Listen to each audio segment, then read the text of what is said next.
What's going on, everybody? Welcome back to the Lightning Strike podcast. We are back from our roughly 3 months hiatus here with Carter Gannaway, who is a pitcher in the Pioneer League. He plays for the Great Falls Voyagers right now in Montana, if I'm not mistaken. He played college ball at Tennessee Tech and Tennessee Wesleyan as well in NAIA. So, Carter, thank you so much for being with me today. Yeah, of course. Yeah, man. It's great to have you. How about you introduce yourself a little bit, where you're from, how you got into baseball, give us a little bit of a background check, and then we'll go from there. Sweet. Yeah, so I'm originally from Alabama. I guess born in Mississippi, but raised in Alabama my whole life. Baseball was always a part of that. Like, always played. Since as young as you can play, been playing that. Always pitcher. Like, that's always where I had my most success. Played both ways until high school, and then once we got to college, we got into the PA status. But we had probably when I was throwing my hardest relative to my age, it was my freshman year of high school. Ended up having Tommy John, which was a good time to have it if I were going to have it, I believe, just because I had time to get it back going while I was still young and in high school. So had that, and then fast forward, not really any big offers out of high school, just JUCOs. So went JUCO route for 2 years. Out of there, COVID season was my freshman year and was having a really good year. Then COVID happened.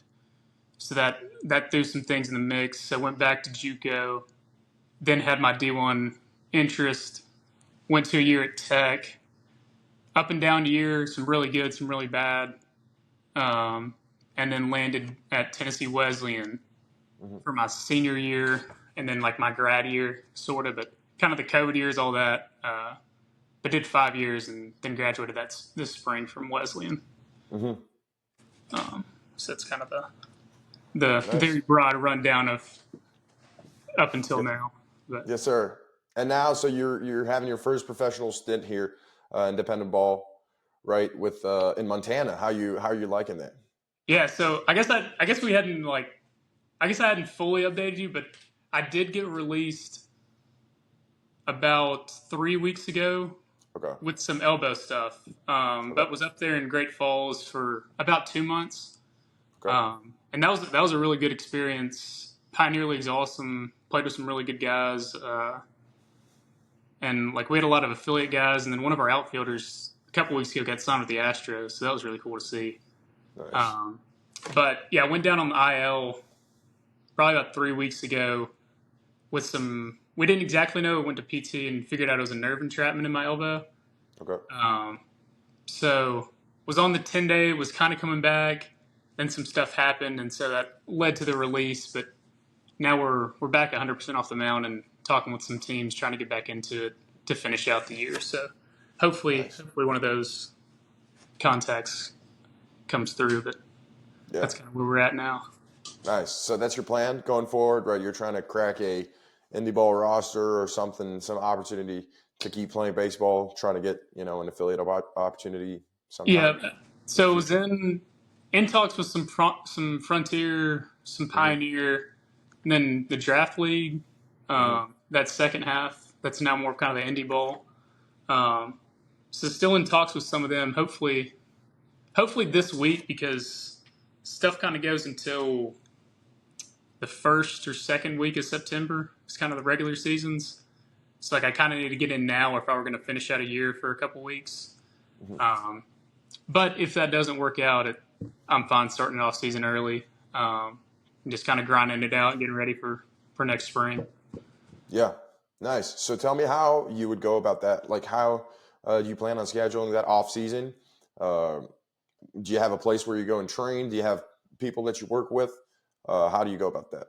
Yeah, so I used to be programmed out by Tread. I did that for a couple of years, and I enjoyed it. I had a good coach, and he was really helpful. He was really knowledgeable on the training side, which I found That was my most interest. I just love being in the gym, which Nice. has probably led to my like stagnation of velo because I definitely like now I'm more focused on my movement and stuff like that. But I was a meathead for a little while. But so tread was good for a little bit. But now just been kind of doing it myself. Like my degree's in kinesiology. Like I enjoy the programming, the training out, like the kind of figuring all that stuff out the past couple of years. So we'll probably do most of it myself, and then we have a place back here in Alabama that I used to go to, and they just opened up a new facility. So that's probably where I'll be training and getting their head guy to help me out as well. Nice, nice. That's cool. That's why I was kind of interested to talk to you. I could see some similarities because I'm also graduating from kinesiology in the fall.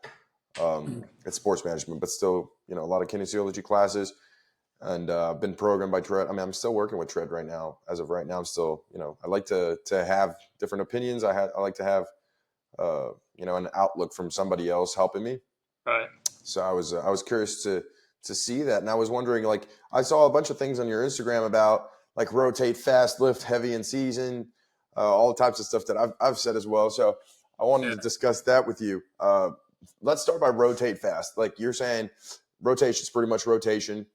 As a pitcher, if you're swinging, if you're going to play golf, if you're going to play, you're going boxing. These are all rotational movements. And bottom line is, you're going to get better at rotating, therefore get better at throwing a baseball if you learn to rotate fast in all those other Right. movements. Is that how you kind of see that? Yeah, I would completely agree. That's what I've kind of shifted the focus into, like, especially with like, I like looking into data and stuff. And I know I don't know how recent stuff is now, but like I know like torso angular velocity was a thing for a little bit, like with high velocity throws, like just being able to rotate fast into a landing with the upper body. Mm-hmm. Um, so just stuff like that, like trying to train moving fast because like I've had the strength, like I've had the huge weight room numbers, Mm-hmm. and you just kind of start feeling stuck, like you can't really flow through the flow through the throw. Mm. So that's kind of more of like what I've started looking into now. It's just like being the athlete, like using pitching as an art form. Like it has to be a flow. It has to be loose. It can't just be Yep. muscled up 90s on a pull down type of deal. Yeah. And do Uh, you only focus on training, like speed, rotational stuff? Is that your only focus, or do you kind of disperse some strength stuff, disperse some power exercises? Like, how do you frame your training process?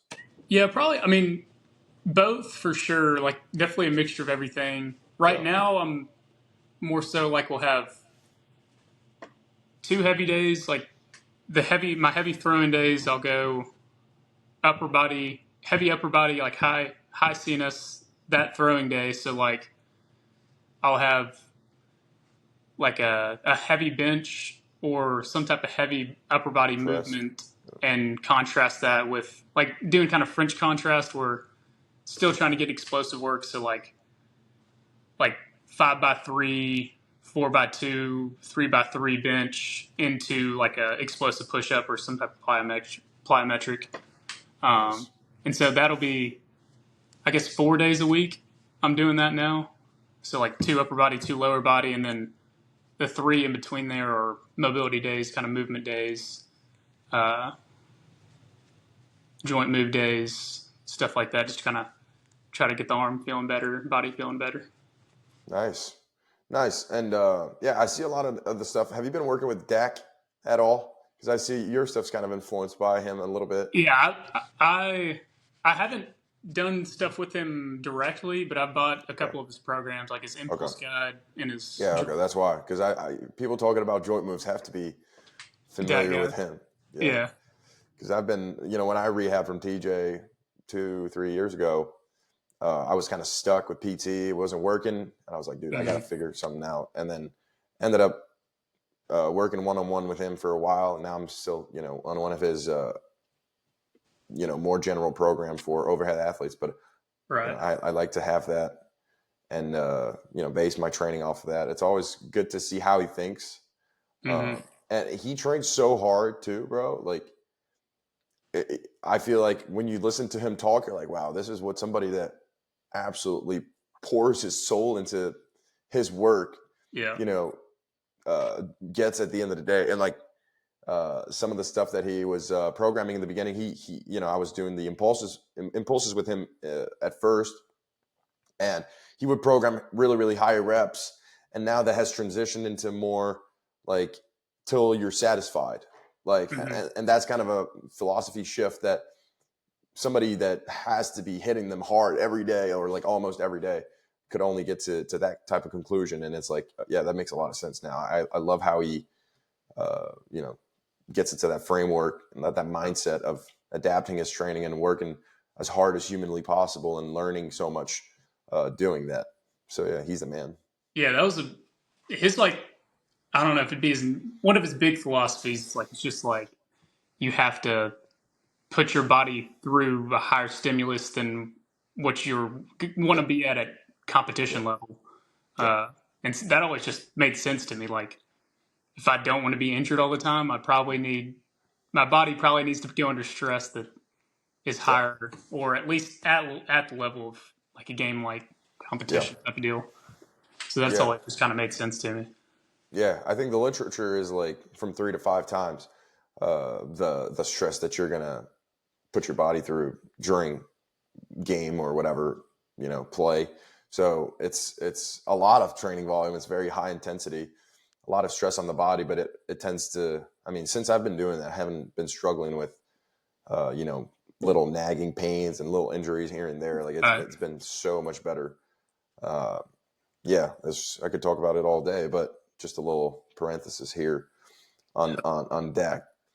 um, how about lifting heavy in season? So you talked about that. I saw one of your posts recently saying you should lift heavy in season. I made a post that was almost the same a couple of months back when my season nice. started. Um, and I kind of had the same, realization. And I want to know your thought process about that. Mine would probably be, I mean, like simply put, which like this was also something that Gabe from Shred we had talked about a lot, like in season. Which he was really knowledgeable. He gave me a lot of insight on kind of Hmm. training, and he's done it himself and all that. So he was a really good mentor to have. But like basically, especially as a reliever, like I've been a reliever the past 2 years in college, and then in pro ball is also coming out of the pen.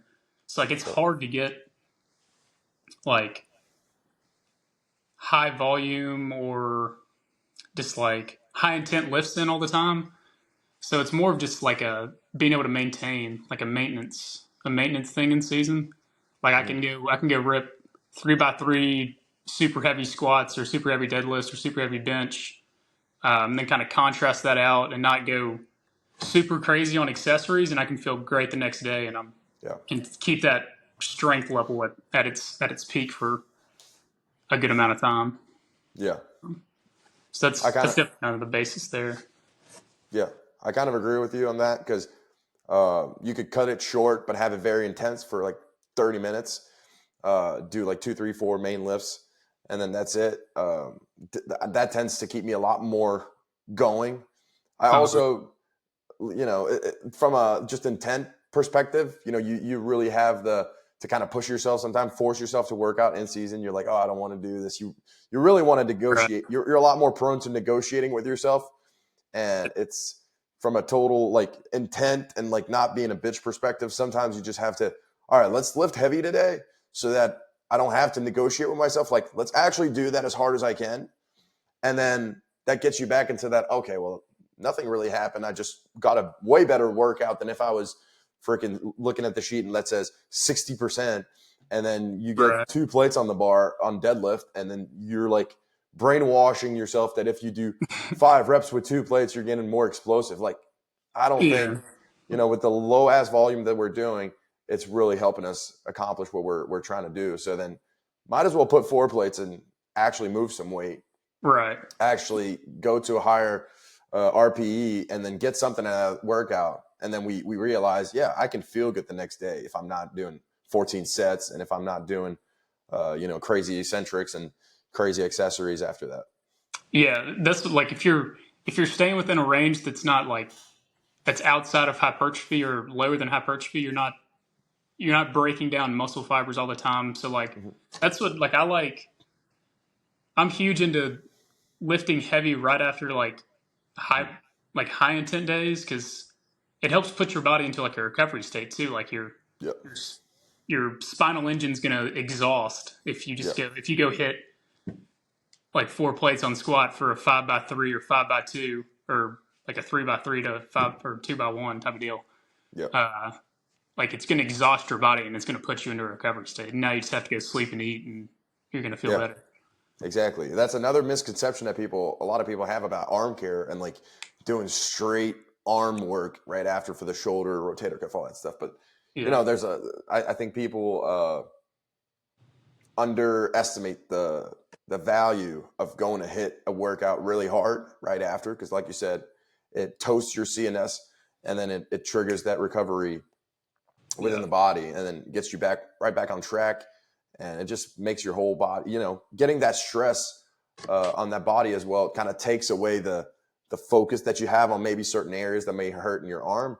And it's weird how sometimes your arms hurt, but then without focusing on that pain, because the thing I hate about arm care is that you start doing the arm care and you're overemphasizing every single sensation in Like that area because yeah. it's like, because the only thing you're focused about is the arm.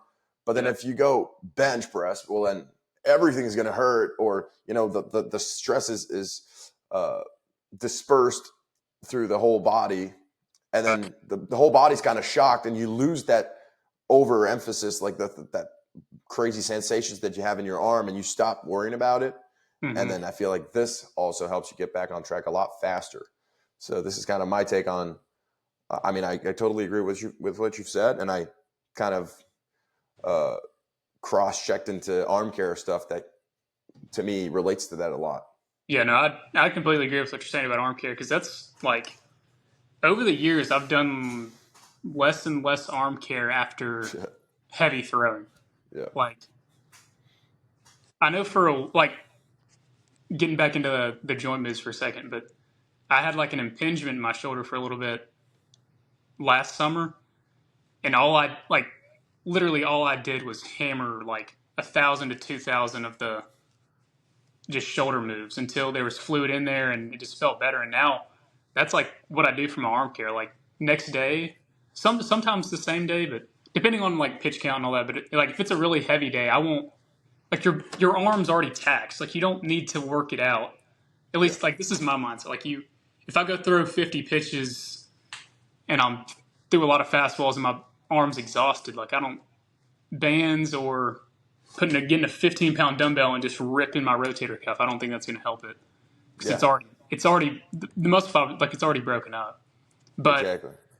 Like next day, like which I mean I'll still do more conventional type arm care stuff because it's needed. But like dude, those joint moves, like the day after my high intent, like I'm just ripping those for every like distal and proximal to the shoulder, like hands, elbow, shoulder, scaps, neck, and it's kept my shoulder healthy. The elbow I have to work on which that was a nerve entrapment because I just don't have range of motion from surgeries, but yeah, we're working on that. But yeah. I'll definitely agree with what you're saying with arm care stuff because I think that's probably how people started getting hurt more because they overemphasized arm care after throwing. It's like throwing's like a workout as well. Like that's taxing your body. Like you don't need to overtax in that sense. Yeah, and I just feel like it's just a mental brain fog that you get into the Superdome of pitching even more. Yeah, like I mentioned this. I filmed the video yesterday. I was talking about the mental Superdome and how to get out of it. But this also keeps you in it because you're always thinking about the arm, always worried about this, always worried about that, and then once you take the focus off that, you're like, oh, my arm's fine. Like I can function completely fine if I just hit a workout and I just do something that's not directly right arm or whatever throwing arm related. right. Yeah. just kind of Yeah. flush the body completely. Yeah. Just kind of hit the reset button and then get back on track, like you said. Yeah. I saw you had a thing with a supplement company. Is that still a thing? Yeah, so that was kind of a one deal type of thing. Like they sent me, that was iHerb. They had sent me a big package, and I did some videos for them. Nice. I'd love for them to reach back out, make another Yeah. post and do all that, but it's nice getting that stuff. But Yeah. But how about you talk to me a little bit about your supplement use and how you like what you think about them, stuff like that.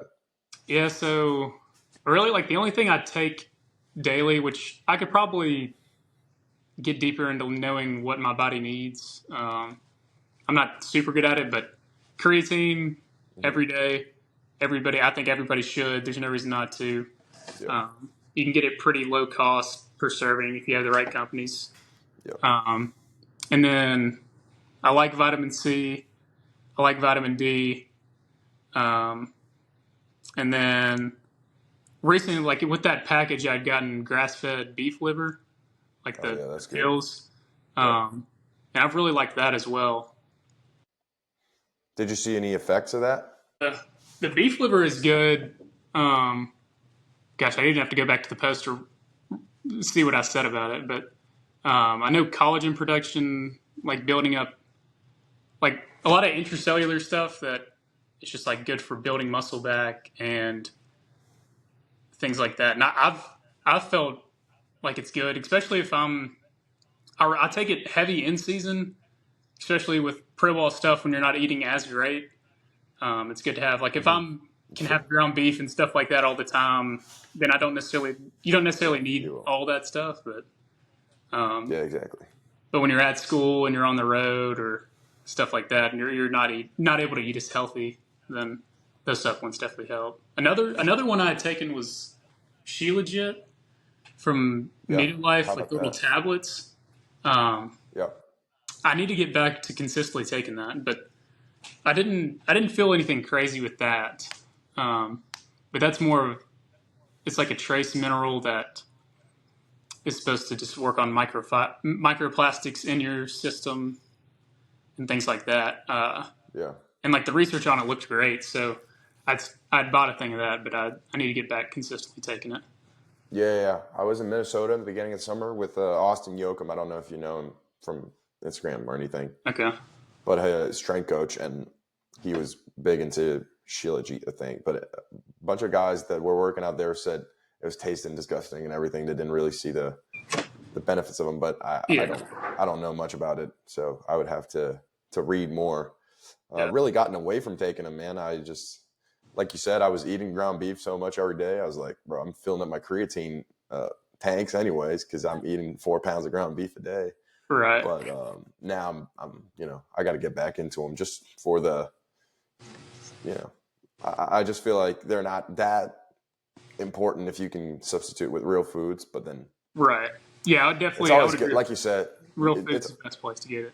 Yeah, exactly. But I didn't feel like I needed them, and I'm just not good at them. Like I feel like everybody's not good at like a bunch of guys. Oh, it doesn't taste good. You forget. And it's kind of just squeezing them into your routine. I feel like would be beneficial. Yeah. You don't have anything after your workout. You get a shake or something, protein shake. It's just always better than having nothing. Yeah. But it doesn't substitute the shitty nutritional habits that most have. Right.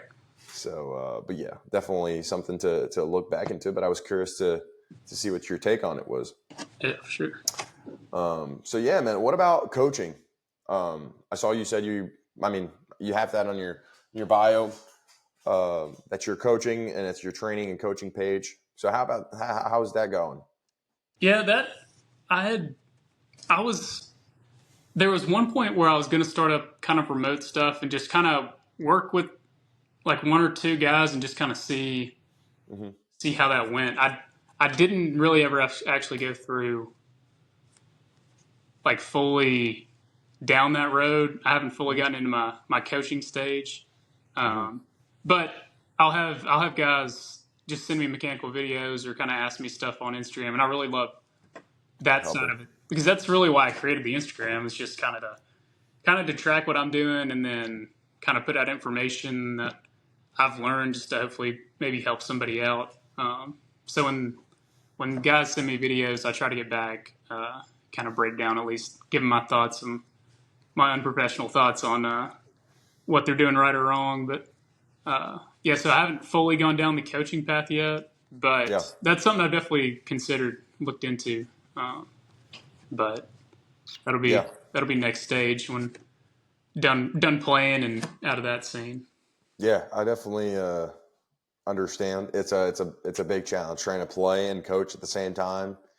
And something I've been doing last year, I started kind of coaching online last year. I was always coaching, but giving lessons and stuff. And then I was like, let's do something online because I want to help more. And the interest came back into coaching more when I was rehabbing from TJ because I couldn't do anything. Right. So I was like, let me try and help somebody. Like, let me talk to people and share my knowledge. And that's what it kind of came down from. But it was definitely a really big challenge during the season. Also depends who you're playing for, like what your coaches think about what you're talking about. It can get into some conflicts of interests pretty easily, depending on how open-minded the people you're playing for and with are thinking. So it's another, it can be not a distraction, but something that you kind of have to handle that isn't always pleasant. Right. But if you're doing it for the right reasons and helping the kids, that's all that matters. Right. There's not enough people just doing that nowadays. Yeah, that's what I see a lot of. Like, some people get so mad at like guys starting up remote, or like even like from the personal fitness side, like personal training side, or like fitness. But like a lot of the baseball like Instagram pages, like people get mad, like and saying people are scamming guys, and it's like I really don't think that's it. Like, maybe you don't agree with what that coach is training their kids under, like in a remote program, but I don't think anybody's trying to make kids worse. Like, Yeah.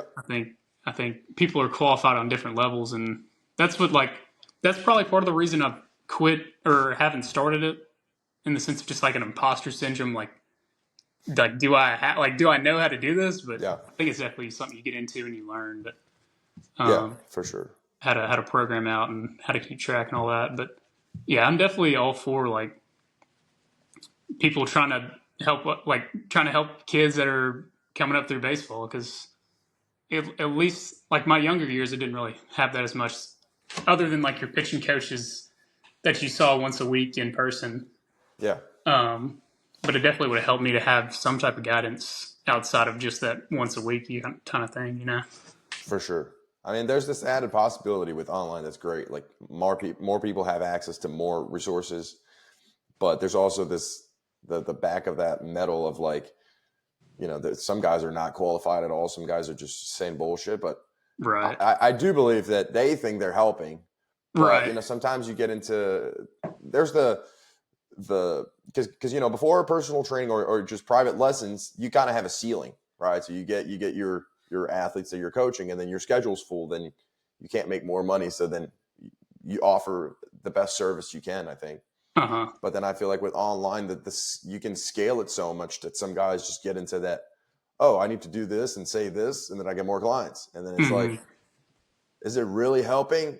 It's kind of like the knee over toes guy saying that doing the ATG split squat is going to fix all your knee problems. It's like, yeah, well, not really. Yeah, it'll But help when he sell your says that, products. he sells a shit ton of programs and stuff. So it's like that's kind of why people maybe get pissed. I've been, seeing a lot of stuff going online, and I'm like, some of the stuff, some kids are hitting me up too and saying, these guys have told them stuff, and it's, they're really telling them, oh, we have to pay more, but it's because I don't get as much. Like, dude, they're saying tons of bullshit because just getting paid more. It's kids too, right? That's the thing that I wasn't comfortable with in the beginning, and I mean I'm not fully comfortable yet, but you're not, you have to talk to the parents, but in the beginning process, you're not really, the kid gets in touch with you, and I don't have a lot of kids that are really young, they're at least kind of 15, but still it's like you're negotiating with somebody that doesn't necessarily have the tools to understand what you're talking about. And then sometimes oh, well, maybe I could just say that, and boom, I get it. And that's what Right. I'm not a big fan of, and I'm trying to advocate against. And like, it's because ultimately you want to help them and you want the best for them, Right. and telling them that they should pay $100 more just for that fee that you can't, whatever the hell you're talking about. Like, they're just trying to get some help, right? Right. Yeah. So that's what, and I mean, I think it's probably just getting harder and harder because there's so much out there, and everybody hears a different thing every day, and Yeah. all that instant gratification that you want now from social media. That it's like, oh, this guy just went from 90 to 100 in 1 week. It's like, Yeah. what? I want to do what he's doing, and then you Yeah. see something else from another guy, and it's like, this guy went from 75 to 88 in 4 days. And so Yeah. it's just like, I think I don't know who will. There's a couple accounts that talk about it, but it's just kind of like it's not honest. Like at the end of the day, it's honest. Like specific programs to yourself will help. Like some people will respond different to different stimuluses, but it's like you got to grind. Like you need to put all into what you're doing. Like Yeah. that's the key to it. Like you need to grind at what you're doing right now, and that's going to give you the best chance. Yeah, bro. Um, I had a kid text me the other day, and he's like, "Do you have a program that, or something like, do you have the program to increase my velo?" And I'm like, "Yeah." He's like, "Am I going to throw harder?" I'm like, "I don't know. Like, you have to do it." right. I know that if you hit it for 6 months straight and you go all out every single day, 99% chances everything's going to go up. Right. But that's in between your hands. Like, Yeah. I'm just writing it, providing feedback. I'm adapting it a little bit to your stuff, biasing some things that are weaknesses with you. But then, like, it's in between your hands, bro. I can't make it happen for you. If you want to gain 10 miles per hour, you can run my program, some other guy's program, 14 other people's programs probably to get to the same result if you put, the same intent into what you're doing. And I Yeah. think that's the biggest lesson that isn't being taught, or at least that people don't want to hear. I mean, some people are definitely saying it, but then kids are like, no, but that guy said that this exercise is going to make me throw way harder. And it's like, Yeah. it's not true, bro. Like, it might be true for 1 out of 1,000 people. Yeah. Yeah, I agree. That's been that's definitely I'd see the challenge from the coaching and programming outside that Yeah. side of things. Just kind of like just getting younger kids to realize that it's like you have to put in the work. Like it doesn't matter what work you're putting in, you just have to put it. Like you need to go put in some Yeah. work. Like Yeah. putting in And the work it's is the biggest part. for sure. And it's funny because it's never the guys that are good that, or at least, the top tier guys. College guys talk to you, good guys that are like, throwing already 88 to 95. Like, they're never going to ask questions about it. Like, they're not Right. like, oh, how's that program making it? They know. Like, when you get to a certain level, when you get over 85 at least, you know that it takes hard work to get there. Or, Yeah. there's a very few guys that are born throwing 85 plus, right? They have to work their way up to Right. 85, 90, 95. But then you have high school kids. It's mostly high school kids, and that's why I'm so annoyed by the stuff that gets told online, and they don't really realize that it's just to sell you that stuff. Yeah. And it's like, dude, at the end of the day, my program's good, but a lot of people's programs are good. It's just about how you run them and what kind of support you're trying to get. Like, I think the thing that differentiates me from other online coaches is how fast I can respond, how much time I actually spend responding. It's the communication that we have, because the program's the program, like we just talked about, and Right. that's great, but that doesn't make as much of a difference as the relationship that you build, and the feedback that you give them, and the cues you give them, and the actual coaching aspect. Yeah. That's something I wish I'd like. I even had to learn that through like tread. I guess I started tread. I did tread. Started it 3 years ago and did it for like a year and a half. Mm-hmm. Um, but I didn't do as well early on communicating and getting as much as Exactly. I could out of my coach. Like, Yeah. and I started doing that later on, and it was much more beneficial. Like I tried to talk to him more. I tried to get on calls more. I was trying Yeah. to get information and knowledge more, and Yeah. that was something I valued a lot more later on than Yeah. the early like I'm gonna start tread and I'm gonna throw 100 now because I Yeah. got a new program. That was the actual value of the program. It's the people. It's the person that you're working with. Like, Yeah, because the program's great, but a program without feedback, without knowing why you're doing this, without you know having somebody to keep you accountable, keeping you on track, uh, talking to you about all these things that they know. Like they're so knowledgeable for a reason. They've seen so many guys, they've gone through it, but then you have to actually take advantage of the service, but you also have to have the possibility. I mean, some guys just have too many guys they're working with, or they just lazy, or they just don't respond, and right. it's hard to get that service, and it sucks for the kids because it's not cheap, man. It's like Uh-uh. it's not cheap, and it's not cheap from a time perspective too, and from a investment of effort and time and money. And it's like, dude, I'm putting all those things on down for you, and then I can't even talk. And that's the ultimate value of whatever your program you're getting.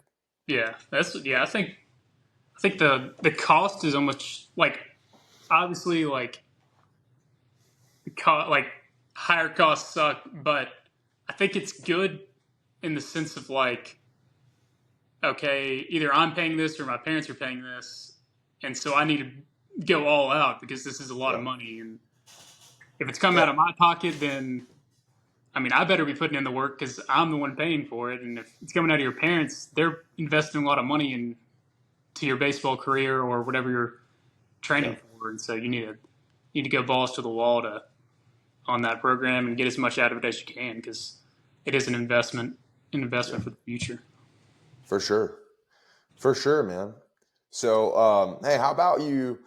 Tell me about other things you do, other things that you like, other habits that you not habits, but yeah, habits and hobbies that you have that you do besides baseball.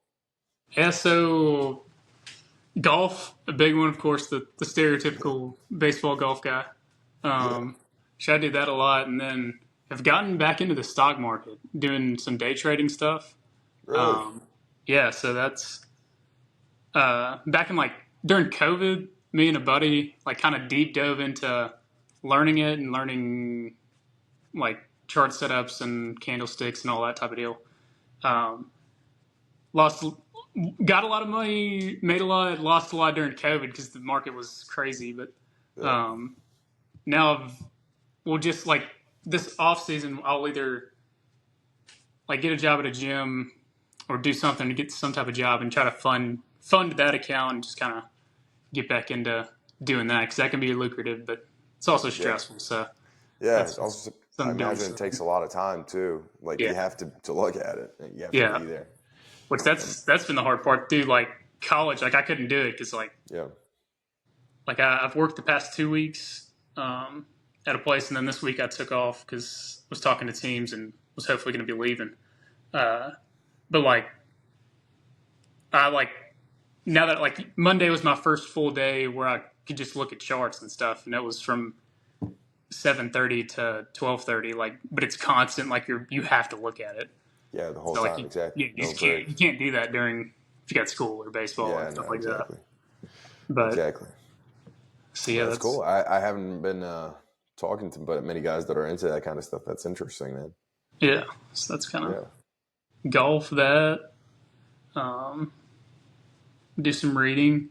Um, big Christian, so I like getting into the Word. Nice. Reading my Bible a good bit, and I'm trying to get more consistent in that. Started posting. I posted a devotional this Yeah. I past saw that. Sunday, Yeah. um, and got some good feedback. So I might continue doing that just to throw some encouragement out to guys. But Nice, man. That's good. yeah. That's good. What kind of other stuff are you reading besides the Bible?